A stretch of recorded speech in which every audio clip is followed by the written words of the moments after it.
in my program that if someone asks you to serve, then you should say yes.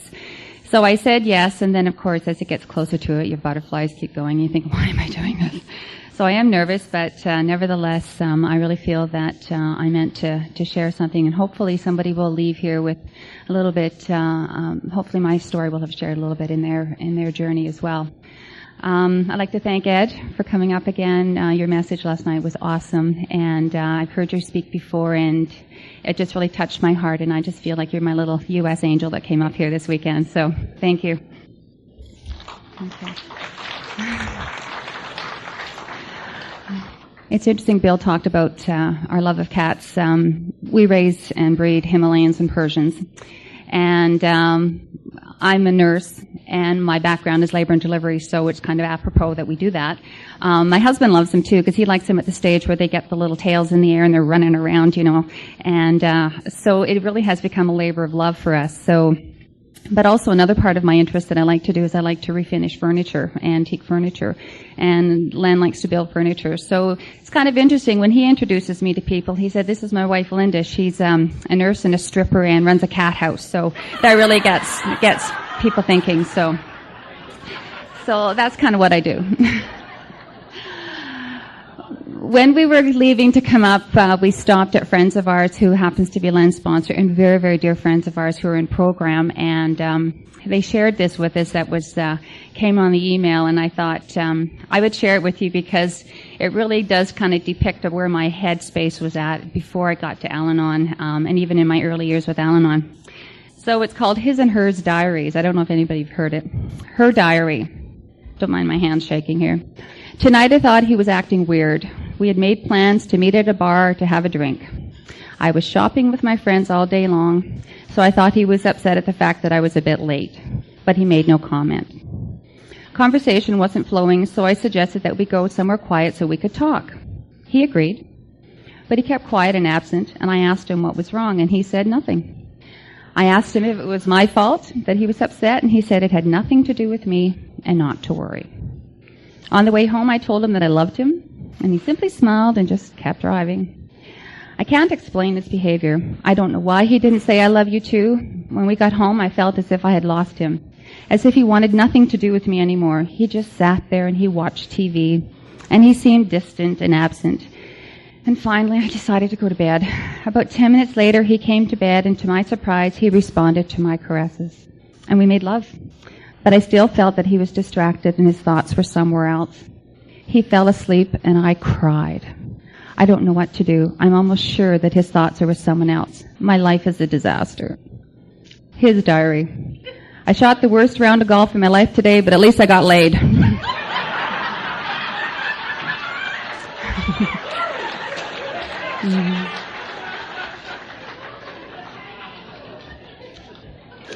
Now, when I first got into Al-Anon, I wouldn't have heard any humor in that, but now I can see a lot of humor and a lot of similarity in my life, because when I finally crawled to the rooms of Al-Anon, I really thought that everything that was going on was all about me. Everything, the insanity in our home was about me. And what I really came to learn is that it's a disease. Alcoholism is a disease and had nothing to do with me and everything to do with him. But at the time when I got here, it wasn't like that. So that's kind of the kickoff. Just to give you a little bit of who I am and where I'm from. I grew up in a small town called Sutton, Ontario. It's on the south side of Lake Simcoe, about 50 miles north of Toronto. Some of you might know Barrie. Everybody seems to know Barrie. Well, we're on the south side of Barrie. But I'm the youngest of 4 kids, so there's kind of 8 years between myself and my oldest brother. And there wasn't active drinking in my home, but there was a lot of isms in my home. When I kind of look back and reflect to see if there was any active drinking, my uncle, who I was quite close with, liked to drink, but he always seemed to be a fun drunk. Like, I never really seemed to see that it was an adverse effect on my life. But in our home, there was a lot of physical abuse, there was some sexual abuse, and there was a lot of anger and yelling going on in our home. And one of the things I learned very on is that being the youngest, there's like my oldest brother's 8 years older, and then there's like 18 months, and then 2 years, and then there was a 4-year gap. So I was kind of like the little baby around, and I quickly learned that I didn't like the chaos and the yelling that went on in the home, so I became the peacekeeper, and I was really good at it. So, I started out from being very cute and hopping on people's lap, and to really trying to just make the peace. So I really carried that right through my life, and until I got to Al-Anon. In our home, it was kind of, I learned, we went to church, and I had a God, but the God was kind of a punishing God that I remembered. So, one of those like, if you misbehave, God will get you for that, or you're going to go to hell, or something like that. And so I knew there was God, but I had a fear of God. But we went to church, and really what I learned is that as long as you look good on the outside, and what everybody saw on the outside really mattered. And I carried that right through into my marriage and other relationships. My dad was very active in the church. He was one of the elders of the church, and I didn't like that, because I thought it was really hypocritical, because what he was doing in his life didn't really match about what the minister was talking about. So by about the age of 12, I didn't even want anything left to do with church, because, Ed talked about the hypocrites there, and I saw a lot there, and in actual fact, I was probably one of them too, so who knows. But anyway, I just learned that as long as I looked good on the outside. And my mom, she kind of modeled the kind of put up and shut up kind of thing. So when I got into high school, by the time I hit grade 9, my brothers and sisters had all moved out, and they had gone to Toronto away to school, and they couldn't wait to get out of Sutton. Sutton was about 1,500 people. My dad was a prominent businessman in the community.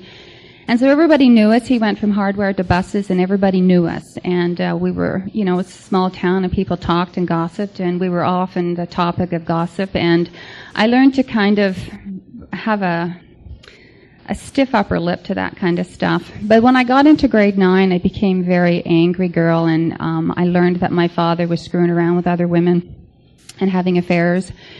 And that really rebounded onto me, because guys would approach me at school and say, "Oh, your dad kind of sleeps around. Are you as good in bed as I hear your dad is?" And I was angry. I'd push guys up against the lockers. I was angry. And I was also, because I confronted him with it and he lied about it, I really didn't know what was real anymore. And so as a result, I was very angry.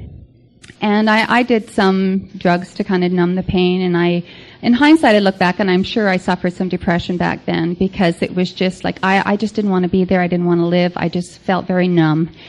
And, but my siblings kept saying, get your education, get out of town, that's your ticket out of there, and so I did. I moved to Toronto, and I went to nursing school, and I thought everything was going to be perfect. I became a nurse, and it's interesting that a lot of times I've met many people in Al-Anon that are actually in the healthcare field, or the helping end of healthcare, and it's not a coincidence that we end up there, because we're people pleasers, and we end up wanting to go and take care and fix other people. So we just go into the healthcare system and try to fix everybody there. But I just quickly learned that when I got into working, I just got busy. And if you get busy and you look good on the outside, then you don't really have to feel on the inside. So I worked for about a year and a half in Toronto, and I knew very early that Toronto wasn't the city for me. It was too many people. I liked a lot of the stuff about Toronto, but I really wanted to get away from my family, and I blamed my dad for everything. In relationship, my dad and I were not very close, and I really did blame him for everything. And I wanted my dad to be a loving dad. I wanted him to tell me that he loved me. I wanted him to put his arm around me, and he never did. He was actually a very cold man, and he would come home from dinner and eat, and everything was very quiet, and he'd fall asleep in the chair and have his 40 winks, as he called it. And he really very much emotionally and physically detached from us. And, Thanksgivings and Christmases were very rote. We'd get together because it was the thing to do. But I don't remember a lot of laughter. It was always very stiff, and we had to listen to band music playing over the stereo system, and it was very stiff. And my mother was busily running around trying to fix everything and make everybody happy, and again, modeling put up and shut up, and she knew that he was screwing around, but she just kind of got busy, and so it's not so strange that I would end up doing the same, because that's kind of what was modeled to me. But I really thought that if I moved away from Toronto, that things would get better. And I actually, jobs weren't great in 78 and 80s, early 80s for nursing jobs. So I went to Vancouver. I had a job waiting for me. I packed my U-Haul trailer and my car, and out I went. I was heading out to Vancouver, and I was excited about that. I was doing the geographical fix, and so off I went. Got to Vancouver, and I stayed at my brother-in-law's place, my sister's brother-in-law's place, and could not find a place to live. And believe me, my car broke down in Edmonton. I had to buy another car. Nothing worked by the time I got to Vancouver. I had an in-transit sticker. I couldn't get regular registration because I was considered a transient. I thought, oh, great. And I'm all the ripe age of 24. So I ran around in the rain, could not find an affordable place to live. So I kind of had a little prayer with God, and He kind of kept directing me to come back to Edmonton. I had a cousin there. She was on a vacation at that time, and so I ended up making the decision of not staying in Vancouver and coming back to Edmonton, which was a very positive move in the sense now in hindsight I'm sure I'd have been totally depressed living in Vancouver with all the rain. But in Edmonton I wasn't there barely a week. And lo and behold, I go into a restaurant. I'd moved into my apartment. It was a Sunday night. I was starving. I just moved in. And there in this little flamingo restaurant, 8 o'clock at night, I looked across, and there was this handsome guy sitting across there eating supper all by himself. And I immediately was physically attracted to him. But, in hindsight, I thought, yeah, if there's going to be a drunk in the room, I'm going to find it, and he was just sitting right over there. So he looked at me, I looked at him, we left, and he ended up coming up and going, hey, lady, do you want to go for coffee? And I fell for it, oh, sure, his charm, his tenderness, his smile, his sexy eyes, all of that stuff, I fell for it. And, we started dating and kind of never looked back after that. In hindsight, when I looked back and I left the fiance in Northern Ontario, I found out he was an adult child, so I thought, wow. So we got, within 6 months we lived together and got married. So we got married a year after we met, and everything that Len and I did was very quick. We got together, we got intimate really quick, and we got, moved in really fast and got married, and 6 months later I was pregnant, and then we had a baby, and the next year I got pregnant, another baby, and it was like boom, boom, boom, boom, boom, and no time to think. You just got to do, got to be busy. So here we are, and before we had our first child, I remember, we had dated about 3 or 4 months, and his sister had phoned and said, Len's at his house, and, he's hammered, he's in the chair, and I went, and I didn't know what an alcoholic was, but I knew that, on occasion he liked to drink, but when he did drink, he kind of drank to excess, but I kind of didn't think anything of it. I learned that I didn't like baseball season because he'd go out and play baseball, and then he would have a few beers with the guys afterwards, which would turn into a case or something. Oh, Mary Lou. And so I didn't look at Len having a problem drinking. I just blamed it on the baseball guys, So I quickly learned to hate hockey season, and I hated baseball season because he always stayed for a drink afterwards and would have 2 beers, would turn into come home loaded. But again, I didn't know anything about an alcoholic. I had no clue what an alcoholic was. I was like many that thought that, you had to be on Skid Row, brown paper bag, kind of at the end of your luck.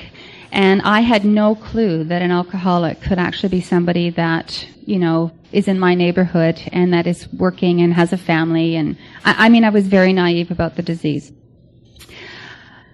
As time went on, when the kids were little, Len was working out of town, and we worked around my shift work. I worked 12-hour days and night rotating shifts, and I was working full-time at the time. And so the few times that he did get loaded, I would say to him, I don't like this. I don't like the way you get drinking like this. So either slow down on your drinking or just stop or something. So he very quickly learned and proceeded to just drink away from home.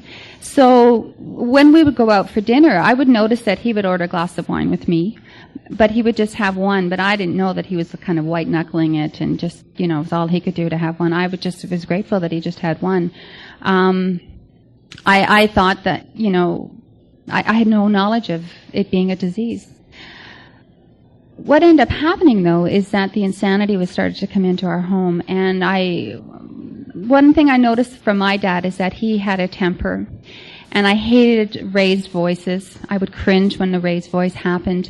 And I didn't I was noticing really unpredictable behavior with Len. Like one time he could be really happy, next he wasn't a huge yeller and screamer, but he had a tone to his voice that just kind of brought me to attention and made me cringe. And of course, my way of coping as a kid a lot of times was to withdraw and to retreat, and I would just kind of get into my own world. And I found myself doing that with Len, and I found that the behavior became more unpredictable. You could talk to him about something one time, and the next time he'd be angry, one time he'd be very accommodating. One time he could be lying on the couch and you'd ask him something and he would, have an abrupt tone of voice and very condescending. And one thing I noticed was the ability to be manipulative, and he was a master at that, and that drove me nuts because I would go with a legitimate concern and say, I don't like the way you say this, or what I don't like the way you're talking to me or something, trying to keep things into the I messages. And invariably he could flip the tables so that he looked like the rose and I looked like the shit. And I didn't know how he did it. And it got to the point that it repeatedly was happening, and I was just gradually retreating, withdrawing. And he was a master at manipulation and control. And so as a result, I just kind of backed off of him. I kind of tried to just run my own show. I got the kids ready for babysitter. I got work. I was paying the bills. I was cleaning the house. I was doing the laundry. I was doing the grocery shopping. I was running the show. And of course, as I'm doing this, I'm gradually building up a resentment. But what I just kept doing for myself is that if I got busy, then I didn't have to feel. And I did that. And so as a result, I would pick up a few more extra shifts, or I volunteered for things, anything to get me out of the house. I always noticed I had this pit in my stomach, this knot in my stomach, and it was there all the time. And I had that since I was a kid. I can never remember not having that knot in my stomach, not having to feel like I had to be on guard. That was familiar to me, and I just thought that was just a part of, I just thought everybody had it. I didn't know it was just something exclusive for me. So, as a result, by the time, I remember very distinctly when the kids were little. Jonathan was about 1.5 years, and Laura, I guess, would have been 3.5, because they were about 2 years apart. And I couldn't wait for them to lie down and have a nap. I put them down to have a nap because I just thought, I just want them to have sleep so I can have some time to myself. And then I would have some time to myself, and I didn't know what to do with it. I oftentimes would end up just kind of, sitting on my knees in the middle of the living room, just bawling my face off. Or I just get busy doing laundry or something. I always had to have either the radio going or the TV going. I didn't like to spend time with myself. I was not comfortable in my own skin. And I just knew that I was getting more irritable and more irritable. And I didn't like the person I became. I smoked more cigarettes. I ate less. I got down to about 125 pounds. I was really just physically, emotionally, spiritually becoming a wreck, but calling it something else. I mean, for me, my preserver was denial. Denial kind of kept me going. It really just kept me going. I got a little bit of solace to a meeting with the neighbors. We'd often get together with our kids and they'd play, and it was just grateful to kind of get the kids out of my hair. And for an hour or so, we'd get together, and Maureen would bitch about her husband, and Irene would bitch about her husband, and it was really great to hear that someone else had problems too, and it gave me some moments of peace and solace to just kind of get out of my stuff and listen to someone else's stuff, and sometimes I would hear that someone had it worse than me, or else they had something similar, and then I just thought, well, everybody had to deal with it, so, buck up, and as my mother did, put up and shut up, and I just carried on. One day I felt like I wanted to pick my son up and just fire him up against the wall. I was just so angry, and there wasn't really anything that he did. It was me. But he was being 18 months. He wanted some attention. He wanted to be snuggled or whatever. And I really visualized I just wanted to pick him up and fire him. And this anger was bubbling up inside of me. And I knew that something was really wrong, because that is not how a mother's supposed to be. And I love my kids, and my kids actually are really good kids. I mean, but the bottom line is that when you have a 3-year-old and an 18-month-old, they're going to do what that age group does. And I wanted them to play away from me. I just wanted time to just kind of cocoon and just fade away. Some mornings I didn't want to get out of bed. Some mornings I just felt like it would just be better off if I just didn't wake up. And I did go for some counseling, because I thought, a friend of mine at work said, well, try counseling. So I went for some counseling. And I went church shopping, and I watched Oprah, and I read books. I knew there was a void inside of me. I knew there was something going on that shouldn't be going on. But I didn't know what it was. And, I joined the church, and I got baptized, and I got active in singing in the choir. And I had some moments of peace doing that. However, when I came home, the craziness carried on, and I honestly didn't know what it was. I just knew that part of me wanted to leave, part of me wanted to die, part of me wanted these kids to just go away. I used to dream about Len, being on the road, and maybe a truck would hit him, and it would be easier to be a widow, and then I wouldn't have to deal with that. He kept coming home, and I'm grateful now that he did keep coming home, but at the time, it just hurt. There was just so much hurt going on. And I, of course, kept losing Lynda. I had no clue who Lynda was. Jonathan, I think, I very remember, December the 8th, 1989, Len came home and walked through the door Friday night, 4 in the afternoon, and he just had this tears in his eyes, pouring down his face, and he just kind of stood there and said, I can't do this anymore. And I went, I don't know what you're talking about. And he goes, I can't live like this anymore. I'm an alcoholic, and I need some help. And immediately, my nurse head came on. My feelings went down, my nurse head came on, and I just went, okay, what do you got to do? And I just immediately thought, what do you got to do? And I got into the fix-it mode. But I did remember friends of ours that God very well placed in our life. No coincidence that we met Rick and Joanne. I've been working with Joanne for about 4 years. And I remember very well that when I was pregnant with Laura, actually, she said, her and her husband split up for a while, and she said Rick's an alcoholic, and he joined AA and all this stuff. And I remember saying, that poor girl, married to an alcoholic. Oh, God, how awful is that? And I had such pity for her, and I was being so judgmental, me sitting up there on my high horse.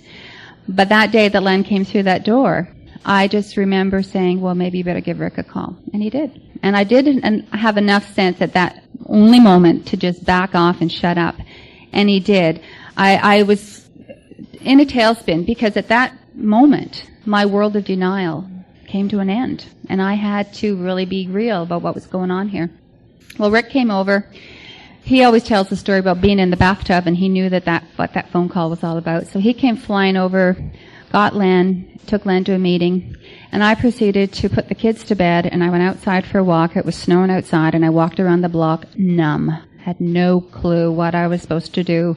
Just numb. Think, oh shit, my husband's an alcoholic. My world just got worse. And I thought, and again, I'm blaming all my problems on Len. I thought everything that I was feeling was because of him.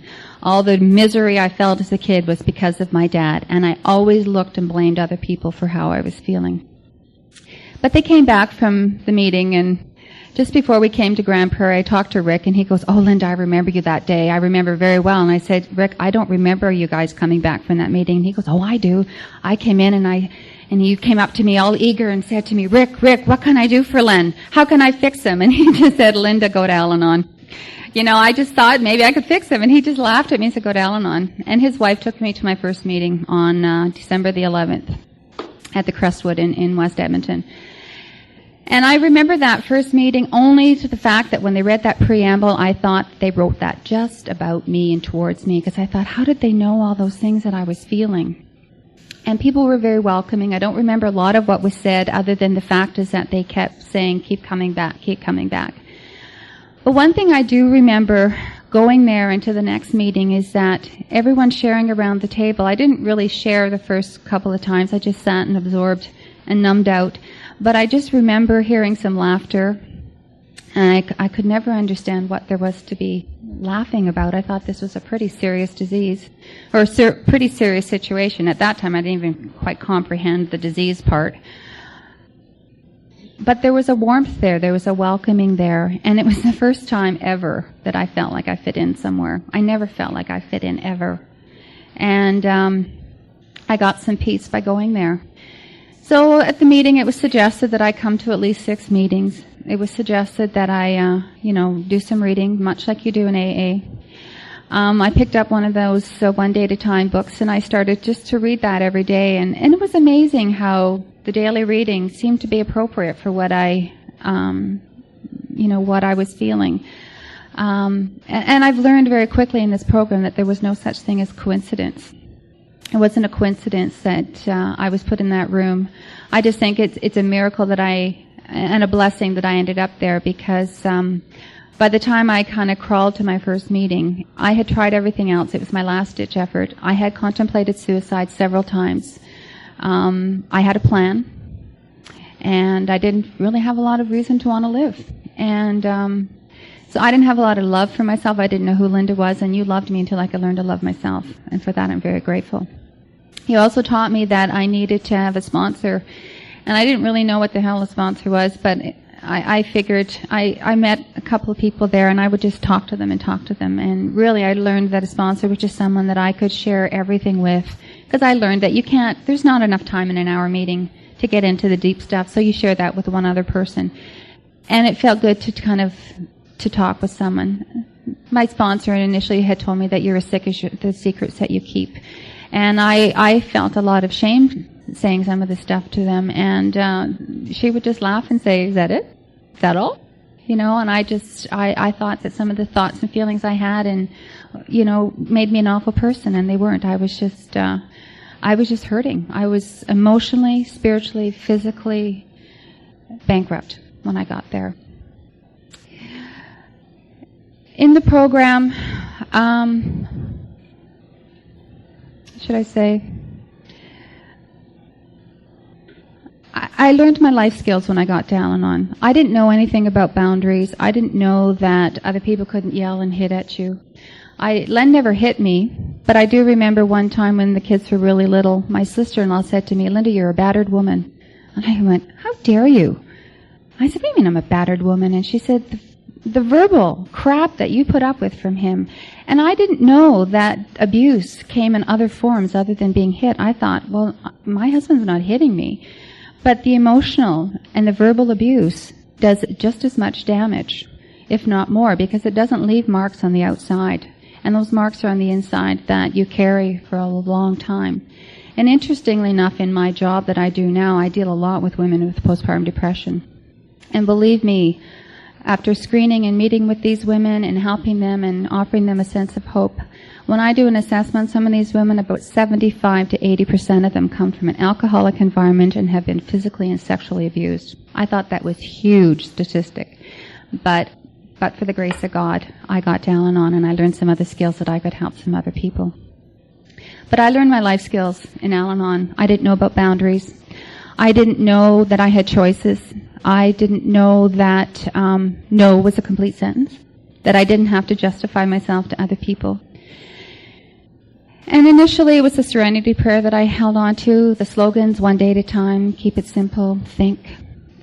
That was a concept, I used to just react, and even now Len will ask me something and I'll pause for a minute and he'll say, well? And okay, I'd have to think about that. And he thinks that I should just immediately respond to something, and not realizing that maybe his brain works that way, but mine doesn't. And so I can stop and say, I have to think about that. And that still it's interesting that that'll come up, and we can laugh about that. But at that time, there was no laughter in our home, believe me. I had no idea who I was. And what I did learn there was that I found my God at Al-Anon. And I learned the difference between religion and spirituality, and there was a huge difference. And I learned spirituality actually from a Catholic nun. Sister B, you've heard mention about Sister B from, I think Len mentioned. We went to, Len and I were about ready to separate. We couldn't stand each other at this point, and Wade and Ellen, who we stopped, and they gave me this little readout here. They phoned and phoned and phoned and phoned to invite us to this retreat because he knew that we as a couple were just hanging by our fingernails. And I met Sister B, and it's interesting that she said, I had master's and PhD in theology, and I knew lots about religion, and I knew nothing about spirituality. And I was stunned. I couldn't believe that a nun knew nothing about spirituality, and I learned a lot from her. And of course, she was funny because she talked about going to her first AA meeting down in the really rough part of LA, and she learned the "pho" word there, and hearing a Catholic nun use the F word was really quite not what I had expected at all, but it was kind of funny. But I met my God of my understanding in Al-Anon, and to this day, God is the anchor to my world. I choose to call him God.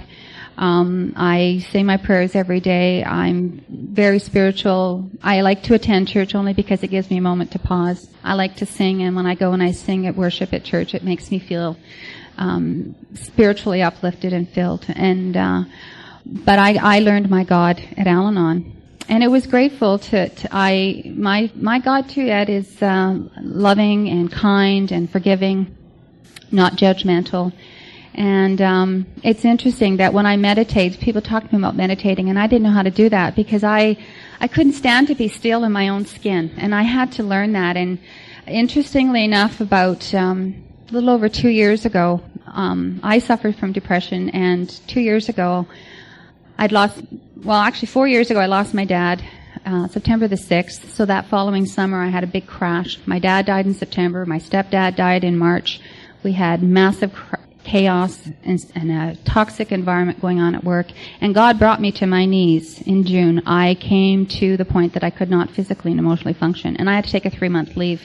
And it was hard for me because for me to have to be still was not something I did well. I had to be in motion.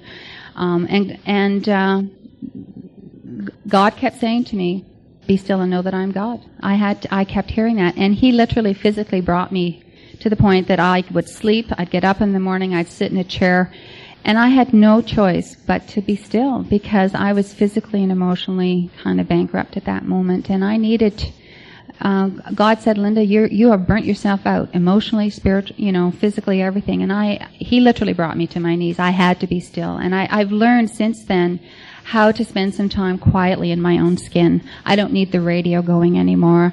I can actually sit and close my eyes and be quiet. And like that, I can read a book and not feel guilty.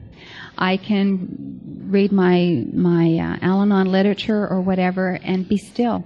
And to me, that was a revelation for me because I did not like to be in my own skin. And so for that, I'm grateful. Like I don't believe, as I said, I don't believe in coincidences, and so that's how God worked in my life at that time. And that was another element of my recovery, my healing. Al-Anon also gave me a huge amount of hope. And that is why after almost 17 years that I still go to my weekly meetings. There was a period there where I kind of wasn't going as regularly, but I would find that my life would unravel if I didn't go. I needed to be there. I needed to be there to hear your stories. And I never cease to amaze me that something is said that I needed to hear and take away for that week. But also, I need to be there to share my story because I was so grateful when I was desperate and at the last road that you were there for me. And that you opened your arms, you invited me in, you shared your stories with me, and I want that program to be still there today. So for other people, or maybe for my children or my children's, kids or whatever. So that I have a real commitment that Al-Anon has become a lifestyle for me, that I go there weekly. I share, I participate, I chair. I'm currently the group rep. Nobody stepped forward to be group rep again, so I chose to take it on because I thought, we need that viability. We need our group active and going. And I get a lot out of it. I really do. But my Al-Anon journey has really been like an onion. It has unraveled, and God that I knew at the beginning, it's a different relationship over the years. And my healing, I wanted to get in there, and when Len admitted he was an alcoholic, I thought, well, I just want to get in there and get him fixed so that, I can get on with my life. And I was about 18 months in the program before I really hit the wall, and Len started getting better. I noticed some changes with him. But I wasn't putting the focus on me. I was putting the focus on him still. I was just attending, reading the stuff, and going through the motions. But it wasn't until I actually started to work the steps, as you told me to, that changes started to happen. I was a good 2 years before I did my first fourth step, and I looked at it as a fearful moral inventory, not a fearless moral inventory. And I learned that I didn't have to be perfect, although it's hard when you go into this, because I always felt that I had to do everything perfect, because I thought that the reason Len drank was because maybe the food wasn't good on the table, or maybe the house wasn't clean enough, or maybe I wasn't as good enough a wife and stuff. And what I really eventually learned is that it had nothing to do with me. And it was his stuff. It had everything to do with him. So it was a relief to learn it was a disease. At first I thought, oh great, he gets to hide behind a label of a disease. Now that just gives him more excuse. But I quickly realized what the depth of disease meant and the ripple effect on the family. And I went to some open AA meetings too, and I had to hear the other side of the story. And I loved going to open AA meetings because I had no idea the despair that he was feeling. I had no idea that he felt like he wanted to drive in front of a truck and die, that the pain inside of him was so bad. I thought it was all about me. And so I really had to work on Lynda, and for the first time, look at the inside stuff and not about what size of clothes I was wearing and if my makeup looked good. It wasn't about that. And and still sometimes catch myself, because if I'm stressed about something, I might go out and buy shoes or buy an outfit or something. But then God quickly screeches me to a halt and goes, Lynda, And it might be, I think the depression was his way of saying, hey, don't buy another pair of shoes. You've got 30 in your closet. You really need to be still. You need to work on you. And I need to do that. And I still need to do that, because I can get caught up in the crazies so easily. And so I need to really work on me. Interestingly enough, about 1997, I always remember that was the year I finished my nursing degree. About a couple of years before that, I knew things were really getting quite bad between Len and I. And I was working the program, but there was still a lot of unhappiness going on in my life, and I wasn't putting as much of the focus on me. I was still looking to the outside stuff. I did some stuff on me, but in all honesty, it's a work in progress. It's not like you can arrive there, next May I'm going to be all fixed. Like, I'm a lifer. I realized I'm a lifer. I have to keep coming, that this is a process, that I'm not going to graduate, that I'm not going to be perfect, that it's a progress. And it's not perfection, it's just progress. But things are going along, and what was happening is that in our relationship, Len and I both came in with our own shit, our own crap. He had his stuff, I had my stuff, and then we had our own stuff together in a marriage. But what was happening is that we were so sick together. We were so enmeshed together. I didn't know where Lynda started or ended, or where Len started or ended. And I still tended to kind of mind his business. I never counted bottles and stuff like that. I never did that kind of stuff. But things he did really bugged me, and so nobody told me that, well, maybe if what he's doing bugged you, might be you better look at yourself. But I've been told that several times since. But what was happening is that we ended up splitting up. In 97, we ended up splitting up. And what I learned is that Len needed to work on his stuff and I needed to work on mine. I had actually gone to Len and said, I just can't do this anymore. And then that's when he kind of told me that he had been going for counseling about, some of his abuse issues. And then that was huge for me. I thought, oh, great.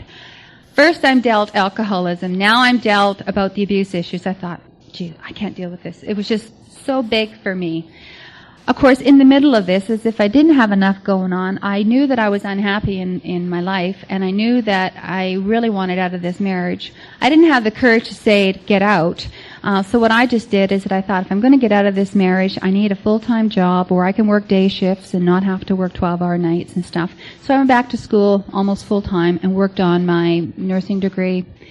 looked after the kids, worked every other weekend, and meanwhile, we were living in a house where we were so emotionally estranged that the tension was so thick you could just about cut it with a knife. We were just existing in the same house.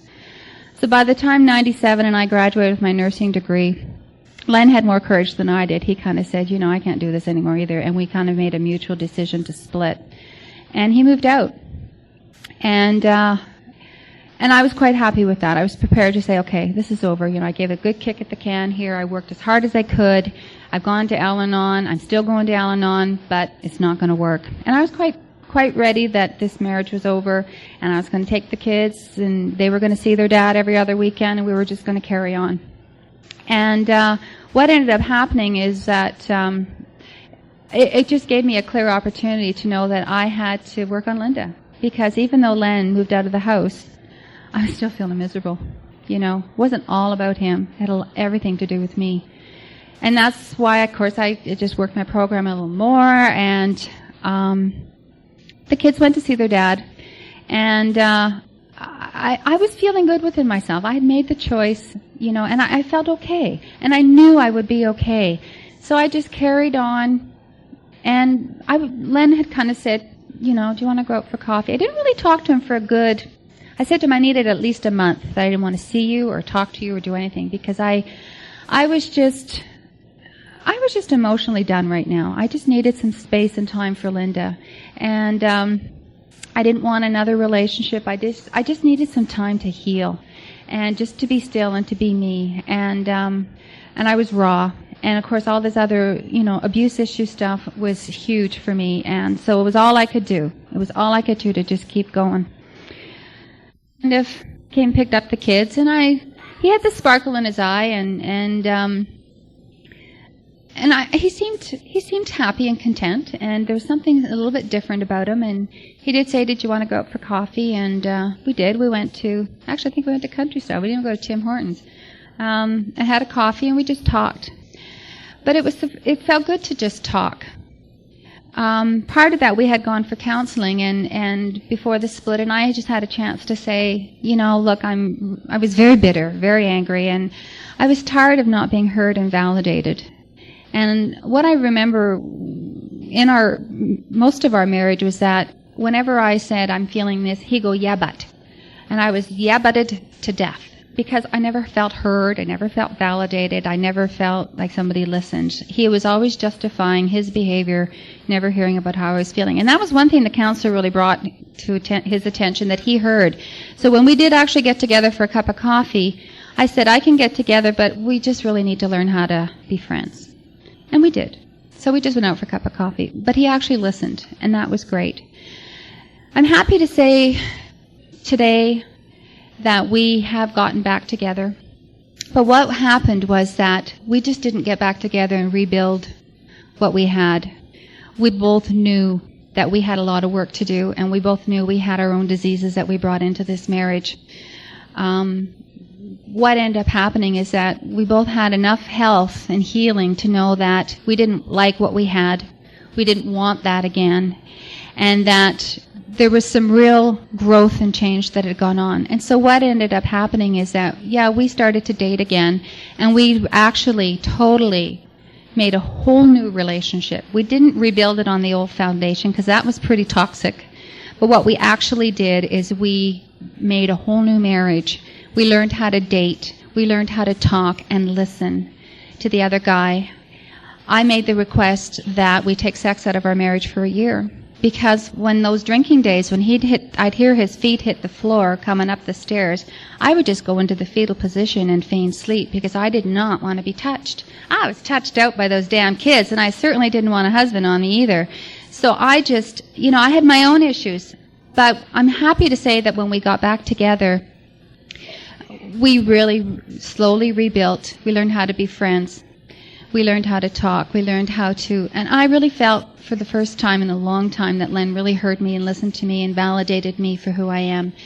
And I had to admit that when there was times that I had, hurt his feelings or said the wrong thing or was wrong. I mean, it's hard to say I was wrong, but I did, and I had to admit when I was wrong. And the first few times I did it kind of hurt, but as I started to do it a little bit more and I could admit that I was wrong and it was okay, because I kept thinking I had to be perfect, and I don't. And I'm probably the hardest on myself than anyone. Everyone else said fine, but I expected that I had to do everything right. And I had to let go of that and bring those expectations down. I also knew that when we decided to actually get back together, I kind of on a casual note said to him, I said, well, if we ever got back together, I think this time around you need to give me an engagement ring, ha ha. He came on bended knee, flowers and an engagement ring to say, will you take me back? Well, I said yes. But you know what? That split was the best thing that ever happened for us, because our kids were about 11 and 13 at the time. And Len said, I'm moving out because I've hurt your mom enough that I need to move out. And I just was overwhelmed with the fact that he took ownership. Not to say that I was a saint and wasn't perfect, I was perfect, because I wasn't. But for once he kind of said, this is kind of what has happened. And I was a relief for me to hear that, because up until then I thought it was all the things that I was doing wrong. And so it was a real healing moment for us.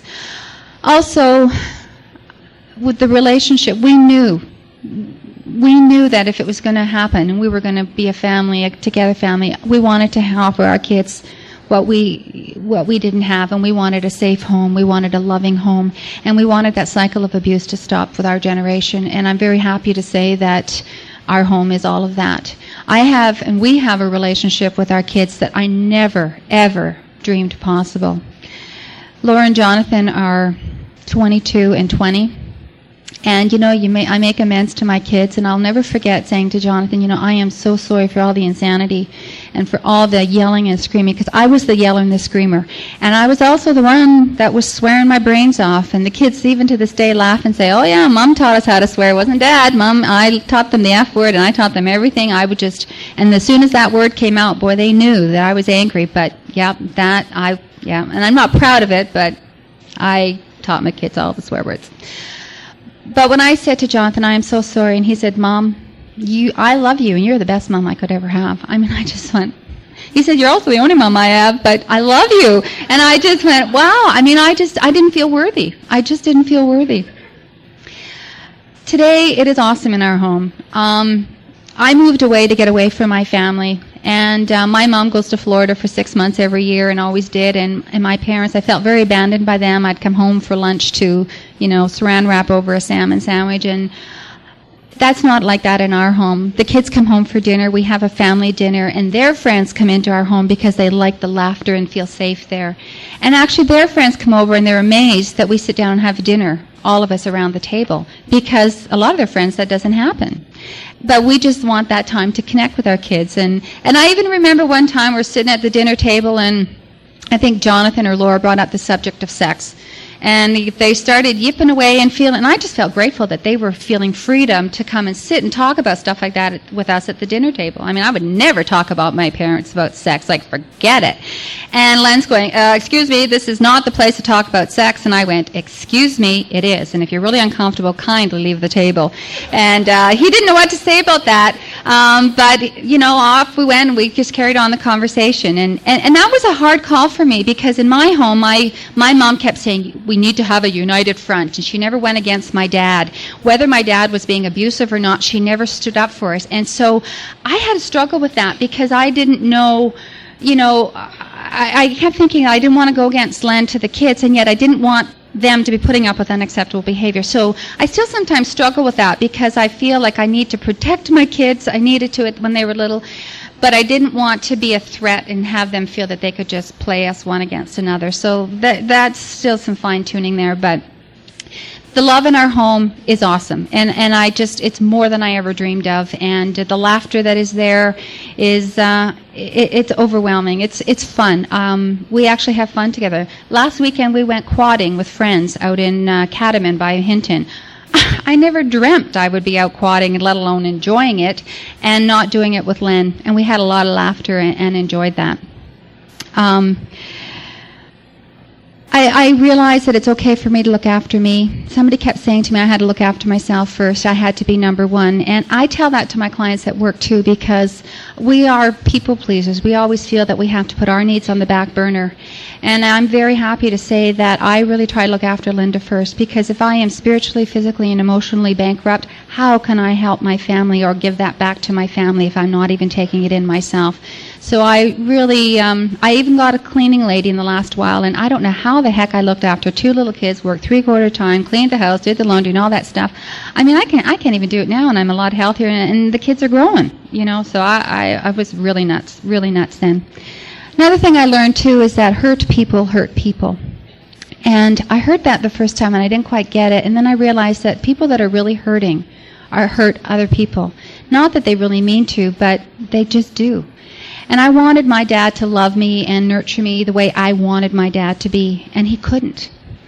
And I today have forgiven my dad, and I feel very comforted in my heart that for the 4 or 5 years before my dad did die, that I made a point of saying I wanted to be the daughter that I wanted to be, that I knew that I couldn't make him be the dad that I wanted, but I could be the daughter that I wanted to be. And so that's where my amends really play out in my relationships, is that my amends are all my actions. So I can't go, yeah, but I need to live it. I need to practice it in my everyday relationships. And that starts with my family first, and it ripples out into the community, my job, my church, everywhere. So I don't kind of have a special set of rules for certain people. I need to live this every day of my life. It's a part of my life. But what I did do is I used to phone my dad, and I used to always get a knot in my gut talking to my dad, and I still did till the day he died, because he wasn't an easy man to talk to. I mean, you talk about, hi, how are you doing? How's the weather? And beyond that, there wasn't a heck of a lot to say. But I always made a point of saying, well, tell me what you're doing, and, and then I'd end the conversation with, I love you, Dad.